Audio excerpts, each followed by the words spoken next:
Hello दोस्तों, नमस्कार। आप सभी युवा साथियों का स्वागत है हमारे यूट्यूब चैनल यूथ इंस्पायर्ड में। आज की वीडियो में हम 23 से 29 जून के बीच घटी घटनाओं का विश्लेषण करेंगे और उनसे संबंधित अन्य तथ्यों को भी पढ़ेंगे, जो एग्ज़ाम पॉइंट ऑफ व्यू से इम्पोर्टेंट है। वीडियो शुरू करने से पहले मैं आपसे एक बार फिर अनुरोध करूंगा कि आप सभी हमारे उद्देश्य का हिस्सा बनिए और हमारी वीडियोज़ और चैनल को उन लोगों के साथ शेयर कीजिए जो कॉम्पिटिशन की तैयारी तो करना चाहते हैं, परंतु कोई कोचिंग नहीं ज्वाइन कर सकते। हमसे जितना हो सकेगा हम ज़्यादा से ज़्यादा हेल्प करने की कोशिश करेंगे। इसीलिए आप हमारे चैनल को लाइक कीजिए, शेयर कीजिए और सब्सक्राइब कीजिए। तो शुरू करते हैं आज का वीडियो। आज के वीडियो का पहला प्रश्न है, सरकार ने 1 जुलाई 2020 से नई फ्लोटिंग दर बचत बॉन्ड योजना की शुरुआत की है। यह बॉन्ड किसके द्वारा जारी किया जाएगा? इसका उत्तर है रिजर्व बैंक ऑफ इंडिया के द्वारा। जानते हैं रिजर्व बैंक ऑफ इंडिया के बारे में। रिजर्व बैंक ऑफ इंडिया को बैंकों का बैंक कहा जाता है और यह भारत का एक केंद्रीय बैंक है। रिजर्व बैंक की स्थापना हिल्टन यंग आयोग की अनुशंसा पर 1 अप्रैल 1935 को reserve bank of India act 1934 के अनुसार की गई थी। इसका राष्ट्रीयकरण 1949 में किया गया और इसके पहले गवर्नर थे ऑसबोर्न स्मिथ। इसके बारे में जानते हैं और बातें। आरबीआई का कार्य है नए बैंकों को लाइसेंस देना और पुराने बैंकों का लाइसेंस रद्द करना, जिसकी उन्हें आवश्यकता महसूस होती है। इसके अलावा मौद्रिक नीति बनाना, बाजार में लिक्विडिटी को मेंटेन करना और नए नोट को छापना। अगला प्रश्न है, नशा मुक्ति भारत वार्षिक कार्य योजना 2020-21 में कितने जिलों को शामिल किया जाएगा? इसका उत्तर है 272 जिलों को। सामाजिक न्याय और अधिकारिता मंत्रालय द्वारा इसे आरंभ किया गया है। अगला प्रश्न है, पशुधन मालिकों से गाय का गोबर खरीदने के लिए गोधन न्याय योजना की शुरुआत करने वाला पहला राज्य कौन सा है? इसका उत्तर है छत्तीसगढ़ राज्य। जानते हैं इसके बारे में। गोधन न्याय योजना की शुरुआत करने का उद्देश्य पशुओं की सुरक्षा और पशुपालकों को रोजगार के साथ उनकी आमदनी बढ़ाने में मदद करने के लिए इस योजना को शुरू किया गया। इस योजना को छत्तीसगढ़ राज्य में मनाए जाने वाले हरेली त्योहार के दिन से शुरू किया जाएगा। अगला प्रश्न है, वह कौन सा राज्य है जो 1 जुलाई 2020 से आदर्श पुलिस स्टेशन योजना की शुरुआत कर रहा है? इसका उत्तर है छत्तीसगढ़ राज्य। अगला प्रश्न है, विश्व बैंक ने क्रॉस कंट्री सड़क परियोजना के लिए किस देश को $500 मिलियन देने की मंजूरी प्रदान की है? इसका उत्तर है बांग्लादेश को। अगला प्रश्न है, ई पंचायत पुरस्कार 2020 के लिए किस राज्य के पंचायत राज विभाग को प्रथम पुरस्कार दिया गया है? इसका उत्तर है हिमाचल प्रदेश को।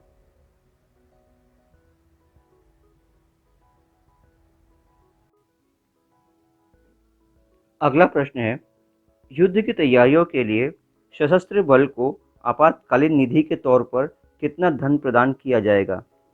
इसका उत्तर है 500 करोड़ रुपए। जानते हैं अदर फैक्ट्स में। गलवान घाटी में चीन के साथ हुई हिंसक झड़प के पश्चात बने तनाव के दौरान इसका फैसला लिया गया। आपको पता है अभी गलवान घाटी में चीन और भारत के सैनिकों के बीच एक हिंसक झड़प हुई। इसमें 20 भारतीय जवान शहीद हो गए, लेकिन भारतीय सैनिकों ने इसका करारा जवाब दिया और चीन के लगभग 50 सैनिक भी मारे गए। इसके तहत तीनों रक्षा सेनाएं सेना मामलों के विभाग के साथ परामर्श करके 500 करोड़ रुपए तक की कोई भी हथियार अथवा इन्वेंट्री खरीद सकते हैं। इसका मतलब ये हुआ, अब सेना की तीनों कोर 500 करोड़ रुपए तक के कोई भी हथियार या इन्वेंट्री बिना मंत्रालय को बताए खरीद सकेंगे। उनको सिर्फ इतना करना होगा कि तीनों सेनाओं के सेना मामलों के विभाग के साथ परामर्श करना होगा।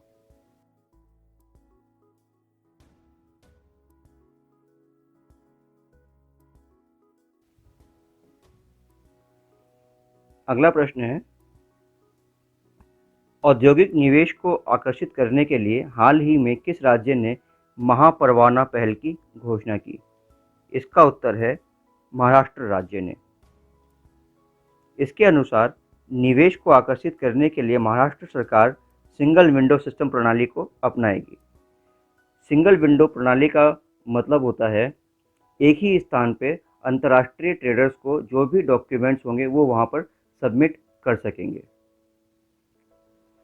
अर्थात सिंगल विंडो सिस्टम अंतर्राष्ट्रीय ट्रेडर्स को एक ही स्थान पर रेगुलेटरी डॉक्यूमेंट सबमिट करने की फैसिलिटी देता है। अगला प्रश्न है, संयुक्त राष्ट्र आर्म्स ट्रेड ट्रीटी में शामिल होने के लिए किस देश ने अपनी सहमति जाहिर की है? इसका उत्तर है चीन ने। अदर फैक्ट्स में देखते हैं, इस संधि में चीन दुनिया में शांति, स्थिरता एवं सद्भाव बढ़ाने के लिए प्रतिबद्ध है। संयुक्त राष्ट्र अमेरिका के पश्चात चीन दुनिया का दूसरा हथियार उत्पादक देश है।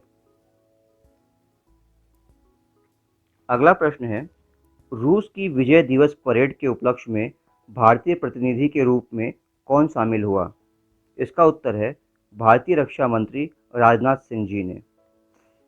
अदर फैक्ट्स में देखते हैं, रूस यह परेड द्वितीय विश्व युद्ध में जर्मनी के ऊपर जीत के उपलक्ष्य में विजय दिवस के रूप में आयोजित करता है।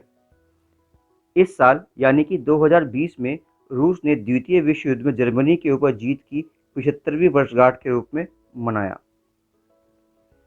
इस परेड में भारतीय सैन्य दल के भी 75 सैनिकों ने भाग लिया और परेड में हिस्सा लिया।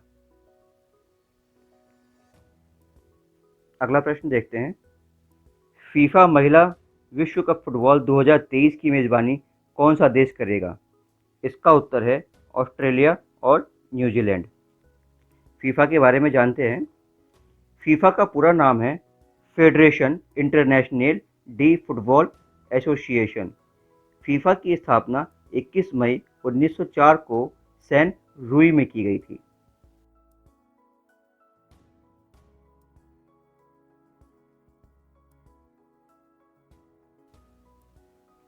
अगला प्रश्न है, वृक्षारोपण की पहल के 2 हफ्ते लंबे संकल्प पर्व का आयोजन किस मंत्रालय द्वारा किया जा रहा है? इसका उत्तर है मिनिस्ट्री ऑफ कल्चर द्वारा। मिनिस्ट्री ऑफ कल्चर 28 जून से 12 जुलाई के बीच संकल्प पर्व मना रहा है। संकल्प पर्व या वृक्षारोपण का आह्वान प्रधानमंत्री श्री नरेंद्र मोदी द्वारा किया गया और इसका उद्देश्य है भारत के हर्बल उत्पाद को बढ़ाना और स्वच्छ एवं स्वस्थ वातावरण के प्रति लोगों में जागरूकता फैलाना।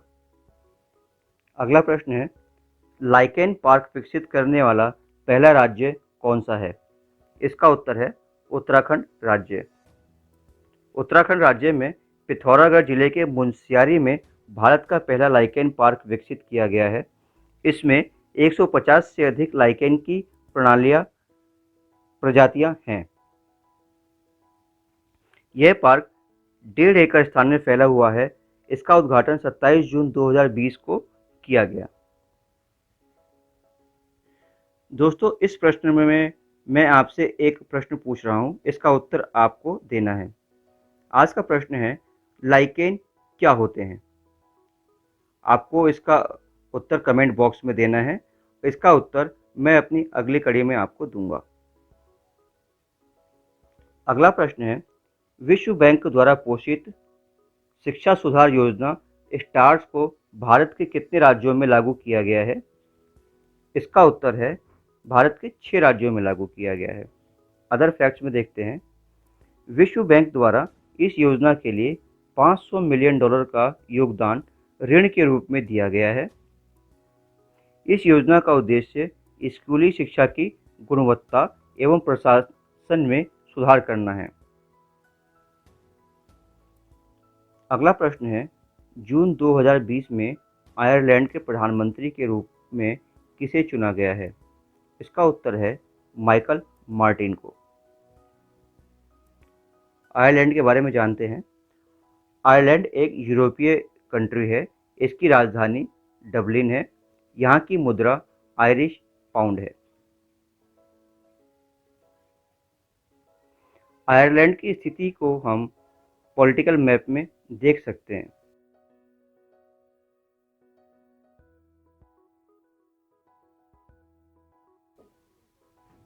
अगला प्रश्न है, मलावी के राष्ट्रपति के रूप में जून 2020 में किसने शपथ ग्रहण की?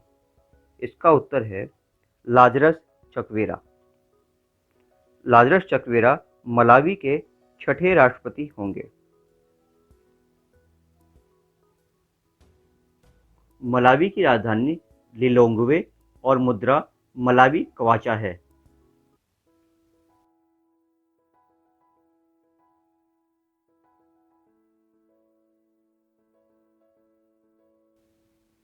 अगला प्रश्न है, ग्रांड इथियोपियाई पुनर्जागरण बांध किस नदी पर बनाया जा रहा है? इसका उत्तर है नील नदी पर। इथियोपिया अफ्रीकी देश है और नील नदी अफ्रीका के बहुत बड़े भाग पर बहती है। हम अगर मिस्र की बात करें तो मिस्र को नील नदी का वरदान भी कहते हैं। नील नदी पर अफ्रीका का सबसे बड़ा डैम असवान डैम भी है। ग्रांड इथियोपियाई पुनर्जागरण बांध का पुराना नाम मिलेनियम डैम था।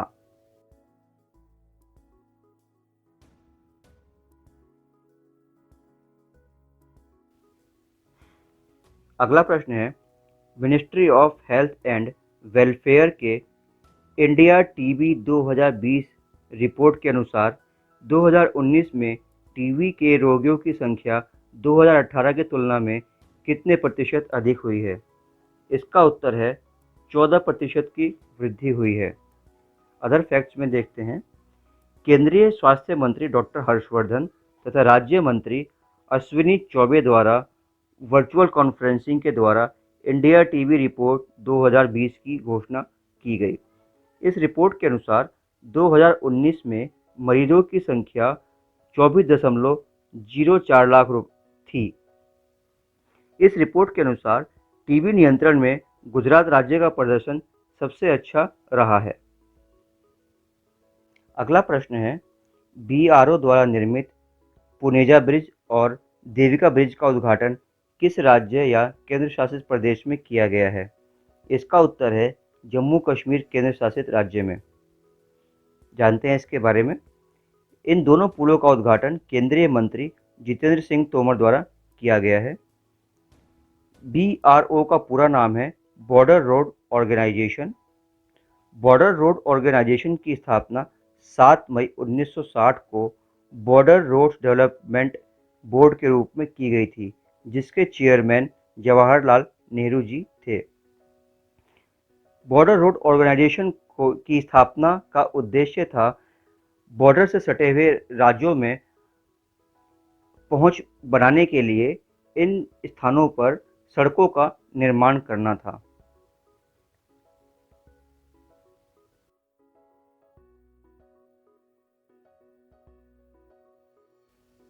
अगला प्रश्न है, कुम्हार सशक्तिकरण योजना किस संस्थान द्वारा शुरू की गई? इसका उत्तर है khadi and village industry commission द्वारा। अगला प्रश्न है, संयुक्त राष्ट्र द्वारा लोक सेवा दिवस 23 जून के अवसर पर किसे सम्मानित किया गया? इसका उत्तर है के शैलजा को। अगला प्रश्न है, विश्व विटिलेगो दिवस कब मनाया जाता है? इसका उत्तर है 25 जून को। विटिलिगो त्वचा की एक विशेषता होती है जिसमें त्वचा के वर्णक, जिसे पिगमेंट कहते हैं, ये नष्ट होने लगते हैं। विटिलिगो के होने के कारणों का पता अभी तक नहीं चल सका है। विश्व विटिलिगो दिवस मनाने का कारण लोगों में विटिलिगो के प्रति जागरूकता फैलाना है।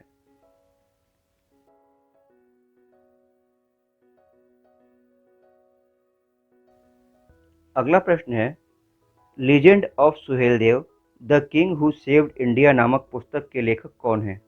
इसका उत्तर है अमीश त्रिपाठी। अगला प्रश्न है, ग्लोबल एजुकेशन मॉनिटरिंग रिपोर्ट 2020 किस संस्थान द्वारा जारी की गई? इसका उत्तर है यूनेस्को द्वारा। जानते हैं अदर फैक्ट्स। इस रिपोर्ट में कोविड-19 के पश्चात बनी स्थिति का मुकाबला करने के लिए जब स्कूल फिर से खुलेंगे, तब 17% निम्न और मध्यम आय वाले देश अधिक शिक्षकों की भर्ती करेंगे, 22% कक्षा के समय को बढ़ाने और 68% सुधारात्मक कक्षाओं को शुरू करने की योजना बनाएंगे। 40% निम्न मध्य आय वाले देशों ने इस संकट के दौरान सीखने वालों का समर्थन नहीं किया, ऐसा इस रिपोर्ट में बताया गया है। अगला प्रश्न है, यूनिसेफ की एक रिपोर्ट के अनुसार आने वाले 6 महीनों में दक्षिण एशिया के कितने बच्चों को गरीबी एवं भुखमरी की ओर धकेल दिया जाएगा? इसका उत्तर है 360 मिलियन बच्चों को। अगला प्रश्न है, इंदिरा रसोई योजना किस राज्य द्वारा शुरू की जाएगी? इसका उत्तर है राजस्थान सरकार द्वारा। इस योजना पर हर साल 100 करोड़ रुपए खर्च किए जाएंगे। इसका उद्देश्य गरीबों को सस्ती दरों पर दिन में 2 बार खाना उपलब्ध करवाना है। अगला प्रश्न है, महाराष्ट्र के संगीत आचार्य Anna Saheb Kirloskar musical theatre lifetime achievement award 2021 किसे प्रदान किया गया है? इसका उत्तर है मधुवंती दांडेकर को। अगला प्रश्न है, विश्व के अंतर्राष्ट्रीय तुलना कार्यक्रम ICP के अनुसार वर्ष 2017 के क्रय शक्ति समानता के आधार पर सबसे बड़ी अर्थव्यवस्था वाले देशों में भारत की रैंकिंग क्या है? इसका उत्तर है भारत की रैंकिंग तीसरी है, जबकि इसी सूची में चीन का स्थान पहला है।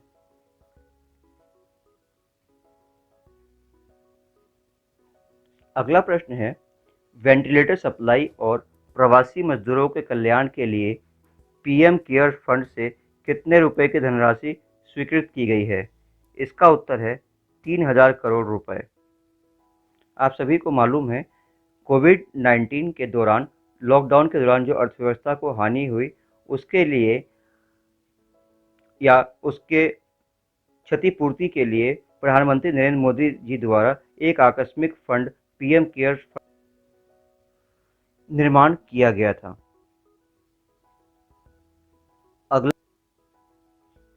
अगला प्रश्न है, देश के भीतरी स्थानों एवं मार्गों को खोजने के लिए स्मार्टफोन और नेविगेशन उपकरणों में लगाए जाने वाले चिप ध्रुव का निर्माण किस IIT द्वारा किया गया है? इसका उत्तर है IIT मुंबई द्वारा। IIT का पूरा नाम है इंडियन इंस्टीट्यूट ऑफ टेक्नोलॉजी। आज की वीडियो के लिए इतना ही दोस्तों। अगले वीडियो में फिर आपसे मुलाकात होगी। जाने से पहले आपसे फिर कहूँगा, हमारे वीडियो को लाइक कीजिए, शेयर कीजिए और सब्सक्राइब कीजिए, और उन लोगों तक ज़रूर पहुँचाइए जो कोचिंग की फैसिलिटी अवेल नहीं कर सकते। हमसे जितनी हो सकेगी हम उनकी हेल्प करने की कोशिश करेंगे। अगले वीडियो तक आपसे विदा लेता हूँ, तब तक के लिए धन्यवाद।